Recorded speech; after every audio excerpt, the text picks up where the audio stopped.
สบายดีลูกค้ามื้อนี้ทางห้านของพวกเราจะมาแนะนำวิธีในการเชื่อมคีย์บอร์ดไปกับแท็บเล็ต Smart King S25 เนาะซึ่งหลายคนก็ได้เครื่องเข้าไปก็บ่สามารถเชื่อมต่อแท็บเล็ตหรือพิมพ์ภาษาลาวเปลี่ยนคีย์บอร์ดอยู่ภาษาลาวภาษาไทยอยู่ในคีย์บอร์ดนี้บ่ได้เนาะมื้อนี้เราจะมาสอนวิธีในการเชื่อมต่อและวิธีการเปลี่ยนภาษาเนาะวิธีในการเชื่อมต่อเนาะก็เป็นได้ง่ายๆเนาะให้มาเบิ่งแท็บทางเทิงนี้เนาะให้เอากดตัวนี้เนาะกดออนแบบนี้ให้มันเห็นสีฟ้าขึ้นแบบนี้หลังจากนั้นให้เรากดปุ่มคำว่า connect มันจะมีภาษาอังกฤษว่า connect ให้เรากด connect แล้วมันจะหุ้งสีฟ้าจะหุ้งบนสัญญาณ Wi-Fi ออกแบบนี้แล้วให้เรามาที่แท็บเล็ตของพวกเราเนาะวันนี้นะเราก็มาเปิดบลูทูธของเราเนาะเปิดขึ้นมาอันนี้เนาะให้เรามาที่จับอุปกรณ์ใหม่นะมันจะขึ้นมาบลูทูธคีย์บอร์ดให้เรากดบัตรเดียวมันจะเชื่อมต่อกดแบบนี้กำลังจับอุปกรณ์เนาะ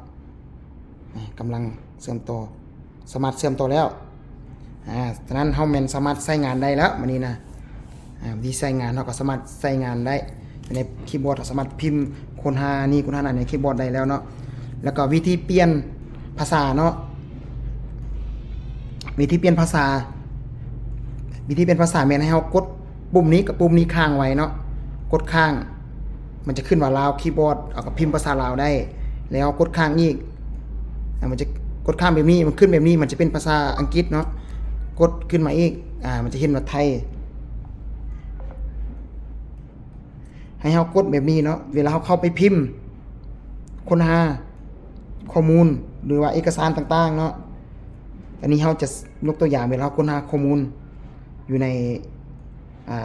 Google Chrome ของเฮาเนาะเอามาเบิ่งแบบนี้เนาะ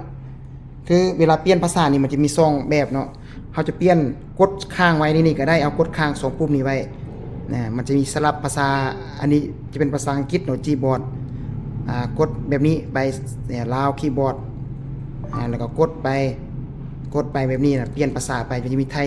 ขึ้นไปเรื่อยๆเนาะเปลี่ยนภาษาเนาะอย่าลืมมากด2นี้แล้วอีกอย่างนึงวิธีเปลี่ยนนี่มันเปลี่ยนอยู่หน้าจอเนาะอันนี้นะ